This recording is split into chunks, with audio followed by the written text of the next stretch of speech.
बेटा अब हम लोगों ने क्या करना है इसमें, importance of universal law of gravitation. आप लोग बिट्स एंड बाइट्स में और कुछ कुछ चीजें पढ़ चुके हो ऑलरेडी। क्या क्या चीजें आपने पढ़ा है पहले?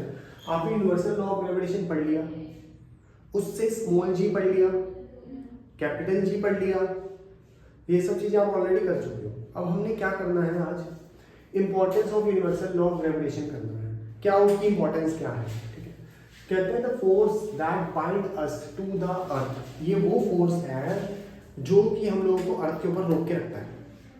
अगर ग्रेविटेशनल फोर्स ना हो तो हम तो उड़ रहे होंगे, कोई हमें खींचने वाला ही नहीं है, तो हम क्या उड़ रहे होंगे। ये वही फोर्स है जो हमें नीचे रोक के सकता है। The motion of the moon around the earth. अभी एक बच्चा पूछ रहा था ना, मून का मोशन ये सन के अराउंड के लिए मूव करता। अगर ये स्टार्टिंग से सन के अराउंड, अगर मान ले मैं इसको ले जाके किसी फोर्स से इसकी ऑर्बिट से बाहर फेंक दूं, ठीक है, और ग्रेविटेशनल फोर्स ऑफ अर्थ से दूर कर दूं, अर्थ का एक फील्ड है ना ग्रेविटेशनल फोर्स की, उस फील्ड से दूर ले जाऊं और ये टेंजेंटली बाहर निकल जाएगा, जैसे ऐसे घूम रहा होगा ना, ऐसे बाहर निकल जाएगा। और अगर सन ने इसको कैच कर लिया, सर कैच कैसे करेगा? सन के हाथ में, सन की ग्रेविटेशनल फील्ड में अगर वो चला गया तो वो फिर सन के अराउंड घूमेगा और वो थोड़े समय तक हम लोग उसको एक प्लैनेट की तरह मानेंगे। ठीक है, ऐसे ऐसे घूमेगा वो। अभी अभी ऐसे ऐसे घूमेगा ना हमारे आसपास, फिर वो कैसे घूमेगा? ऐसे। अगर वो सन की ग्रेविटेशनल फील्ड में उसके ऑर्बिट्स में चला गया तो। अभी क्या है, अभी मून जो हमारे अराउंड घूमता है that is due to the gravitational force. वो हम अर्थ की ग्रेविटेशनल फोर्स की वजह से, या अर्थ और मून की दोनों ग्रेविटेशनल फोर्स की वजह से होता है। और ये ग्रेविटेशनल फोर्स आपकी और अर्थ की ग्रेविटेशनल फोर्स से बहुत ज्यादा है, समझ रहे हो?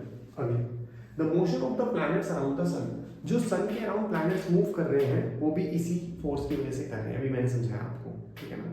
अगर उस प्लैनेट की या सन की ग्रेविटेशनल फील्ड नहीं होगी, या दोनों एक दूसरे की ग्रेविटेशनल फील्ड में नहीं होंगे, तो वो घूमेंगे नहीं, वो तो कहीं और निकल जाएंगे।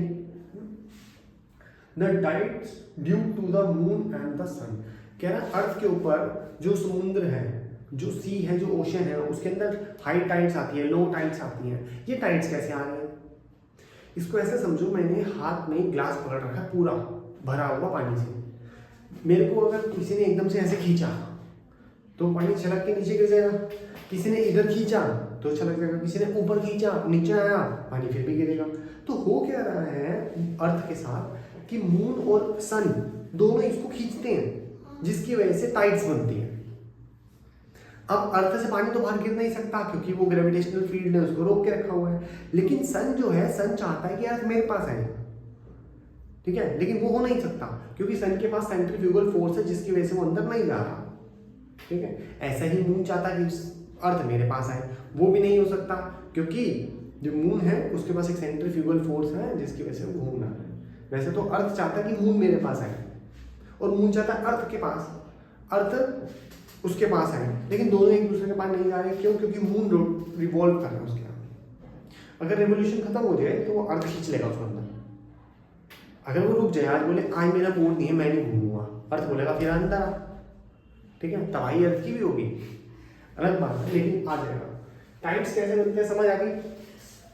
अब हाँ सर, जिसकी अर्थ की जो ग्रेविटेशनल फील्ड है वे एक एंड पॉइंट पे आके बिल्कुल खत्म हो जाती है, अर्थ के सेंटर पे सेंटर पे आके खत्म हो जाएगी, वहां तक तू जा नहीं पाएगा।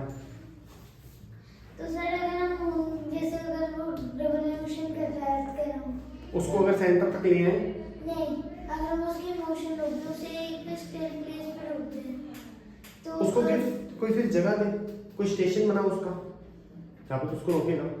बेटा उसको रोकना मतलब कि तबाही है, रोक नहीं सकता उसकी रेवोल्यूशन को, तो नहीं रोक सकता। अगर रेवोल्यूशन को तूने रोक दिया तो उसको खड़े होने के लिए कोई जगह दे स्पेस में, ठीक है।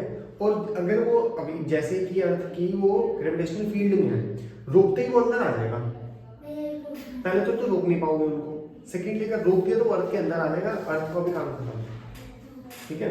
वो इसीलिए तो बैलेंस्ड है, समझ नहीं आता बात को। जब मैंने वो खींचली खिलवाई थी तुम लोगों को याद है, तो जब हम लोग दूर जाते हैं लेकिन जा नहीं रहे थे, क्यों? क्योंकि कोई चीज भी अंदर की तरफ खींच रही है, जिसकी वजह से हम लोग दूर नहीं जा पा रहे थे, याद है? समझ गया? मैंने पहले बता दिया वैसे।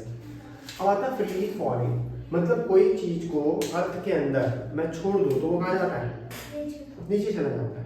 मैंने फ्रीली फॉल करना है, छोड़ देना है, बस आराम से छोड़ दिया तो फ्रीली फॉल होकर नीचे चला जाएगा। ऐसा क्यों होगा? क्योंकि अर्थ उसको खींच रही है। The falling of a body from the height towards the earth, ऊपर से हाइट से छोड़ा, अर्थ के पास जा रहा है वो नीचे, under the gravitational force of earth. Gravitational force of earth के अंदर है ना ये इसको नीचे कौन खींच रहा है? ग्रेविटेशनल फोर्स ऑफ अर्थ, तो उसे हम फ्री फॉल बोलते हैं।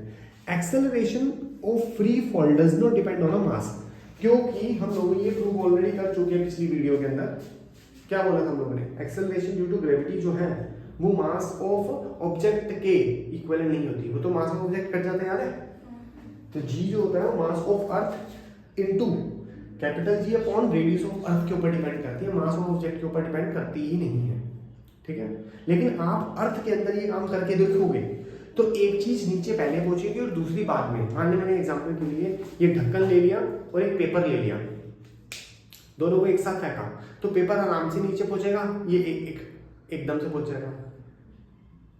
लेकिन अगर मैं यहाँ पे वैक्यूम क्रिएट कर दूं, हवा गायब कर दूं, दोनों एक समय पे नीचे पहुंचेंगे। क्यों? मास के ऊपर कोई बात नहीं है, एयर रेजिस्टेंस की बात है, समझे? पेपर को एयर रोक रही है जिसकी वजह से वो फ्लोट करके नीचे आ रहा है, पेन को रेजिस्टेंस नहीं रोक रही जिसकी वजह से वो ठक करके नीचे जा रहा है, समझा? अगर वैक्यूम क्रिएट करते हैं तो ये लॉ एग्जैक्टली अप्लाई हो जाएगा, अगर आप लोग करके देखोगे वैक्यूम के अंदर तो हो जाएगा। लेकिन पेपर पे और उसके ऊपर करके देखो तो नहीं हो पाएगा। चलो, अब हमारे पास कुछ इक्वेशन ऑफ मोशन जो थी उसको हम ग्रेविटेशनल फोर्स ग्रेविटेशनल चैप्टर के लिए चेंज करते हैं। देखो दो ही चीजें चेंज होनी है चाहे कितना भी हो जाए। ए जो है वो जी में कन्वर्ट हो जाएगा, डिस्टेंस हाइट में, खत्म।